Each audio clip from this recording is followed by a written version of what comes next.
লেবাননে ইসরায়েলের হামলায় এখন পর্যন্ত নিহত ৫৫৮ জন। অন্যদিকে হিজবুল্লাহও ইসরায়েলকে ছেড়ে কথা বলছে না। প্রতিশোধ নিতে লেবাননের সশস্ত্র গোষ্ঠীটি শত শত রকেট ছুটছে ইসরায়েলে।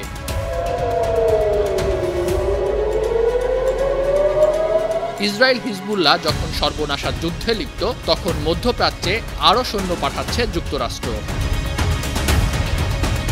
মধ্যপ্রাচ্যে অতিরিক্ত সেনা পাঠানোর বিষয়টি স্বীকার করেছেন পেন্টাগন মুখপাত্র মেজর জেনারেল প্যাট রাইডার। বর্তমানে মধ্যপ্রাচ্যে যুক্তরাষ্ট্রের ৪০,০০০ সেনা মোতায়েন আছে। তাদের প্রয়োজনে ১ ডজন যুদ্ধজাহাজ ও বিমান প্রতিরক্ষা ব্যবস্থাও গড়ে তোলা হয়েছে। সোমবার মধ্যপ্রাচ্যে অতিরিক্ত সেনা পাঠানোর বিষয়ে পেন্টাগন বলছে, মধ্যপ্রাচ্যে উত্তেজনা বেড়ে যাওয়া এবং সতর্কতার অংশ হিসাবে এসব সেনা পাঠানো হচ্ছে। তবে কী পরিমাণ সেনা পাঠানো হবে তা জানায়নি যুক্তরাষ্ট্রের প্রতিরক্ষা দপ্তরটি।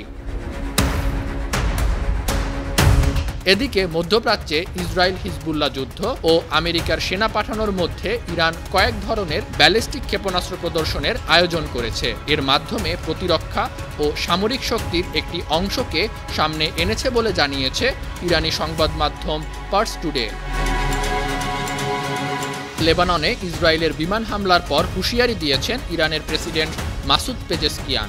মধ্যপ্রাচ্যে ইসরায়েল বৃহত্তর যুদ্ধ বাধাতে চাইছে মন্তব্য করে পেজেশকিয়ান বলেন, যদি মধ্যপ্রাচ্যে বৃহত্তর যুদ্ধ শুরু হয় তবে তা বিশ্বের কারো জন্যই লাভজনক হবে না।